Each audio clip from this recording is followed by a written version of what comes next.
Sa Philippines, flood control to Filipino people are protesting. So, I really amazing, but this is not the beginning. Talaga pag marami na talagang masaktan o may namatayan dyan ng mga protesting, sunugin nyo ng Malacanang. Kasi ang akong atake ko sulo ko lang. Ang akin namang atake yung mga malls, basta mga malls na malalaki.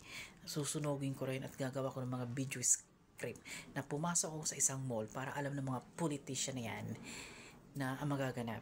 Kasi ganun talaga yon.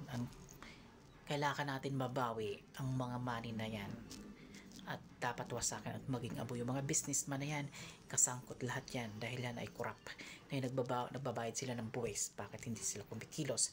Dapat nagpo-protest din ang mga yan, yung mga malls na yan, mga bangko o mga malalaking establishmento ng mga manager o mga all LGBT. Kailangan magsama-sama kayo at ipabagsak ng gobyerno at ikulong ng mga lahat ng senator at flood control o actor na may imbuldan sa pagnanakaw na yan. Kailangan parusahan sila sa madaling panahon. Correct? This is very important right now. Thank you, motherfucker. Your last birth. The end of September. Kailangan matapos to at ito ay mahaba na protesting. Hindi kayo titigil hanggat hindi bumagsak yung government at makulong ang mga ano yan. Pero pag hindi sila sumuko, walang eleksyon magaganap sa 2028. Huwag kayong buboto Pilipino. Kailangan isurrender ng sarili nyo. Huwag kayong buboto. Para tingnan natin kung anong mapapala ng mga politician na yan, kung gagana yung economy nila. Ganun lang yon. Kaya ngayon kunin nyo yung mga pera nyo sa bangko. Baka mamaya pag hack na naman nila at ilak, wala kayong mawi-withdraw immediately. The end is 2025. Habang maaga pa. Ganon. Okay? At iuwi nyo muna sa house or whatever bangro under your cash money. Million billion pa yan. Kailangan nyo i-empty ang mga government ngayon. Right now. Hindi yung tayo nagtatrabaho dito at uubos ang beauty natin, napuputol ang mga daliri natin kakalinis ng mga house o ano may ang posisyon natin sa bus natin. Tapos nagbabayad tayo ng tax, nagbabangko tayo o anything.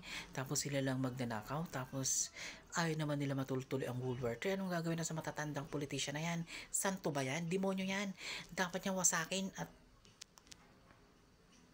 lipulin at kitilin ang buhay. Okay? This is the beginning. All celebrity nakita ko doon si Vice Ganda, si Darren Spantold, inating nakita ko sa Gojo, but it's really, pero hindi pa talaga power beginning yan. Kailangan lahat ng mga celebrity o influencer o blogger people mag-wilga din dapat dyan. Kailangan bago mag 2026 matapos yan. Ngayon 2025, sasamantalahin natin. Hindi tayo titigil magbunganga sa social media o mag-vlog o magdebate at mag-protest hanggat hindi sila napaparasan at nakukulong at mag-surrender ang mga politician na yan. Tapos yung mga police na yan, mag-surrender. Alam mo mag-surrender? Susuko ng sarili nila. So ngayon, pag sumuko sila, ang gagawin nyo, papasok ka ng Malacanang, pupuntahan yung mga government reporter, doon nyo aatakihin, i-interviewin.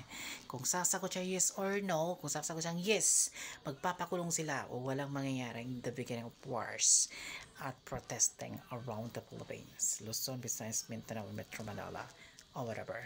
Ganun lang doon. Kung walang masaktan at walang mamatay, malinis ang usapan.